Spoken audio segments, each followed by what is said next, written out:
Welcome to Sakshi podcast. This is Durga. మనమందరం ఎప్పటి నుంచో పిరమిడ్ల గురించి వింటూనే ఉన్నాం కదా, మీరు కూడా వినే ఉంటారు కదా. ఒకవేళ వినకపోతే తెలియకపోతే కూడా ఈ వీడియోలో కంప్లీట్గా తెలుసుకుందాం.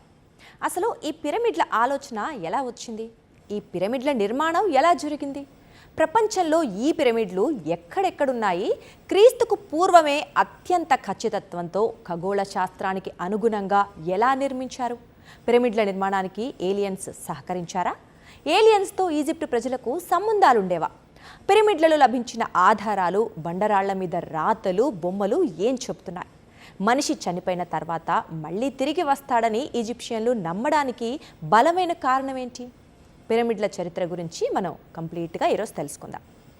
పిరమిడ్లు అనేవి ప్రపంచంలోని అత్యంత పురాతన అద్భుతమైన నిర్మాణాల్లో ఒకటి. ముఖ్యంగా ఈజిప్ట్లోని పిరమిడ్లు వేల సంవత్సరాలుగా మానవ నాగరికత, ఇంజనీరింగ్ నైపుణ్యం, శాస్త్రీయ పరిజ్ఞానానికి నిదర్శనంగా నిలిచాయి. అయితే ఇవి ప్రధానంగా రాజుల సమాధులుగా నిర్మించబడున్నాయి.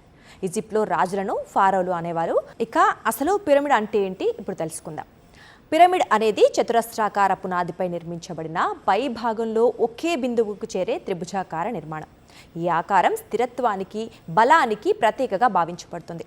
అయితే నేటి ఇంజనీర్లను, ఆర్కియాలజిస్టులను వేధించే ప్రశ్న ఏంటి అంటే ఇంత ఖచ్చితత్వంతో వాటిని ఎలా నిర్మించారు అని. దశాబ్దాల పాటు అలసిపోకుండా నిర్మాణాలు ఎలా కొనసాగించారు, ఇక వీరు ఉపయోగించిన టెక్నాలజీ ఏంటి అనే దానిపై నేటి ఇంజనీర్లు కూడా జుట్టు పీక్కుంటున్నారు. ఇది ఇప్పటికీ కూడా అంతుబట్టని రహస్యంగానే మిగిలిపోయింది. అయితే సుమారు క్రీస్తు పూర్వం 2700 నుండి 1700 మధ్య కాలంలో ఈజిప్ట్లో పిరమిడ్ల నిర్మాణం అత్యున్నత స్థాయికి చేరుకుంది. మొదట రాజుల కోసం సాధారణ సమాధులుగా నిర్మించేవారు. తర్వాత అవి మెరుగుపడి మెట్ల ఆకారంలో ఉండే పిరమిడ్లుగా మారిపోయాయన్నమాట. ఇక చివరికి ప్రపంచ ప్రసిద్ధి చెందిన భారీ పిరమిడ్లు నిర్మించబడ్డాయి. మరి తొలి పిరమిడ్ ఎప్పుడు నిర్మించబడింది అనే వివరాల్లోకి వెళ్తే, ప్రపంచంలోనే మొట్టమొదటి భారీ రాతి పిరమిడ్గా హిమ్హోటప్ రూపొందించిన స్టెప్ పిరమిడ్ ఆఫ్ డిజోషర్ ఉంది. ఈ పిరమిడ్ను క్రీస్తుకు పూర్వమే 2670లో నిర్మించుంటారని ఆర్కియాలజిస్టులు అంచనా వేస్తున్నారన్నమాట. దీన్ని నిర్మించిన రాజు డిజోషర్ సక్కారాలో ఈ పిరమిడ్ నిర్మించారు. ఇది మెట్ల ఆకారంలో ఉండటం వల్ల స్టెప్ పిరమిడ్గా ప్రసిద్ధి చెందింది. ఇక పిరమిడ్లకే తలమానికమైంది గిజా పిరమిడ్. గిజా పిరమిడ్ సమీపంలో అనేక పిరమిడ్లు ఉన్నాయి. ఇక్కడ ముఖ్యంగా 3 రకాల పిరమిడ్లు ఉన్నాయి. అందులో మొదటిది ఏంటి అంటే గ్రేట్ పిరమిడ్ ఆఫ్ గిజా. ఈ పిరమిడ్ను నిర్మించిన రాజు కుఫు. ఈ పిరమిడ్ను నిర్మించిన కాలం వచ్చేసి క్రీస్తుకు పూర్వం 2580 నుంచి 2560 మధ్య కాలం అన్నమాట. అయితే ఈ పిరమిడ్ ఎత్తు 146.6 మీటర్లు. ప్రస్తుత ఎత్తు సుమారు 138.8 మీటర్లుగా ఉంది. ఇక 23 లక్షల రాత బ్లాకులతో ఈ పిరమిడ్ నిర్మాణం కొనసాగింది. అయితే ఈ రాతి బ్లాకుల బరువు సుమారు 60 లక్షల టన్నులు ఉంటుందని అంచనా. ఈ పిరమిడ్ ప్రపంచంలోని 7 అద్భుతాల్లో ఒకటిగా ప్రసిద్ధి కాంచింది. ప్రపంచ పర్యాటకులతో ఈ పిరమిడ్ ఎప్పుడూ కిటకిటలాడుతూనే ఉంటుంది. ఇక గిజా పిరమిడ్ తర్వాత చెప్పుకోదగ్గ పిరమిడ్ ఏంటి అని చూస్తే పిరమిడ్ ఆఫ్ కాఫ్రీ ఫారో ఈ పిరమిడ్ నిర్మించడం వల్ల దీనికి ఆ పేరు వచ్చింది. ఇక ఇది గిజా పిరమిడ్ పక్కనే ఉంటుంది. ఇక గిజా పిరమిడ్ సముదాయంలో చిన్నది పిరమిడ్ ఆఫ్ మెంకారి. పిరమిడ్లు పైకి ఒక రకంగా కనిపిస్తున్నప్పటికీ కూడా లోపల మాత్రం దేనికదే భిన్నంగా ఉంటుంది. గదుల నిర్మాణం దేనికదే ప్రత్యేకంగా ఉంటుంది. బహుశా పిరమిడ్ నిర్మించిన రాజు అభిరుచిని బట్టి ఈ నిర్మాణాలు చేపట్టుంటారు అనుకుంటారు. అయితే చాలా మందిలో మెదిలే ప్రశ్న ఏంటి అంటే పిరమిడ్లను ఎందుకు నిర్మించారు, ఇంత భారీ నిర్మాణాలు నిర్మించాల్సిన అవసరం ఏంటి అనేది చాలామందికి ఒక డౌట్. అయితే ప్రాచీన ఈజిప్షియన్లు మరణానంతరం కూడా జీవితం ఉంటుందని నమ్మేవారు. అందుకే రాజుల మృతదేహాలను ప్రత్యేక పద్ధతిలో మమ్మీలుగా తయారు చేసి పిరమిడ్లలో భద్రపరిచేవారు. ఇక మమ్మీలతో పాటు బంగారం, నగలు, ఆయుధాలు, ఆహారము, వస్త్రాలు, విలువైన వస్తువులు కూడా అక్కడ ఉంచేవారనమాట. అయితే క్రీస్తుకు పూర్వమే ఇంతటి భారీ నిర్మాణాలను ఎలా నిర్మించారనేదే ఇక్కడ పెద్ద ప్రశ్న.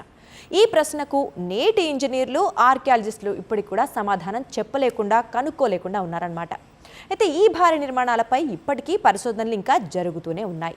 శాస్త్రవేత్తల అభిప్రాయం ప్రకారం చూస్తే లక్షలాది రాతి బండలను గనుల నుంచి తీసుకొచ్చారు. ఇక మట్టి ర్యాంపుల ద్వారా వాటిని పైకి లాగారు. వేలాది నైపుణ్యం కలిగిన కార్మికులు దశాబ్దాల పాటు పనిచేశారు. ఇక వీరిలో ఆ కాలం నాటి బానిసలు ఎక్కువగా ఉండేవారు. ఇంకా భారీ యంత్రాలు లేకుండానే ఈ అద్భుతమైన ఖచ్చితత్వంతో ఈ నిర్మాణాలన్నింటినీ పూర్తి చేశారు.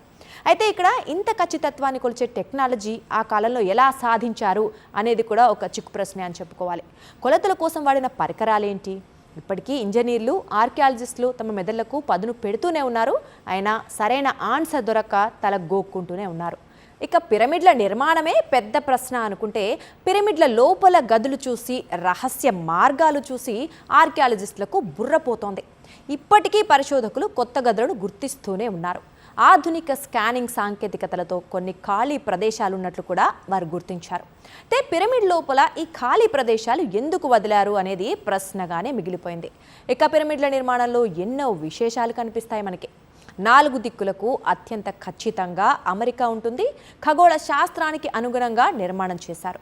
అంటే క్రీస్తుకు పూర్వమే ప్రపంచవ్యాప్తంగా ఖగోళ శాస్త్రంపై మనుషుల దగ్గర ఖచ్చితమైన లెక్కలుండేవని దీని ద్వారా మనకు తెలుస్తుంది. అంతేకాదు, ఇక భూకంపాలను తట్టుకొని నిలబడే విధంగా కూడా పిరమిడ్ల నిర్మాణం చేశారు. అంటే భూకంపాలు ఏ స్థాయిలో వస్తాయి, వచ్చినప్పుడు ఎలా తట్టుకోవాలి అనే టెక్నాలజీ కూడా ఆనాడు ఉందని అర్థమవుతోంది. ఇక పిరమిడ్లు వేల సంవత్సరాలుగా అలా నిల్చొని ఉన్నాయంటే భూకంపాలను తట్టుకునే సామర్థ్యంతో పిరమిడ్లు పటిష్టంగా నిర్మించడం వల్లే అనే అభిప్రాయం కూడా ఉంది. మరి పిరమిడ్లు కేవలం ఈజిప్ట్కే పరిమితమా అంటే కానే కాదు, ఇతర దేశాల్లో కూడా ఉన్నాయి. అయితే ఈజిప్ట్ పిరమిడ్లు అనేవి ఫేమస్ అన్నమాట. సో మెక్సికో, సూడాన్, పెరు, చైనాల్లో కూడా పిరమిడ్లు ఉన్నాయి. కానీ ఈజిప్ట్లో ఉన్న పిరమిడ్లే ప్రపంచ ప్రఖ్యాతిగాంచిన పిరమిడ్లు కాబట్టి మనం ఎక్కువగా వాటి గురించి మాట్లాడుకుంటూ ఉంటాం. ఇక ఈజిప్ట్లో 100కు పైగా పిరమిడ్లు గుర్తించబడ్డాయి. ముందుగా చెప్పుకున్నట్లుగా గిజా పిరమిడ్ అనేది అత్యంత ఎత్తైన మానవ నిర్మిత కట్టడం.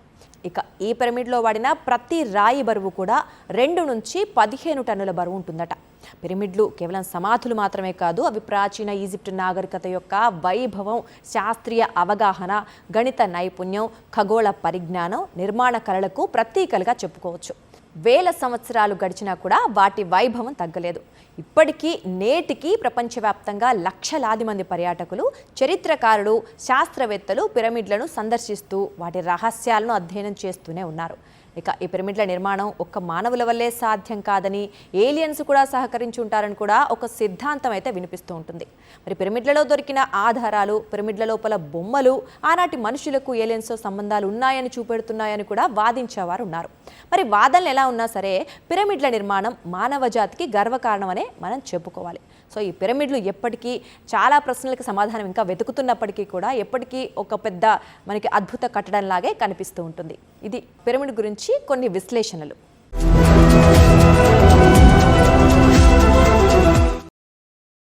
మరిన్ని అప్డేట్స్ కోసం ఛానల్ ను సబ్స్క్రైబ్ చేయండి. నోటిఫికేషన్స్ కోసం బెల్ ఐకాన్ పై క్లిక్ చేయండి.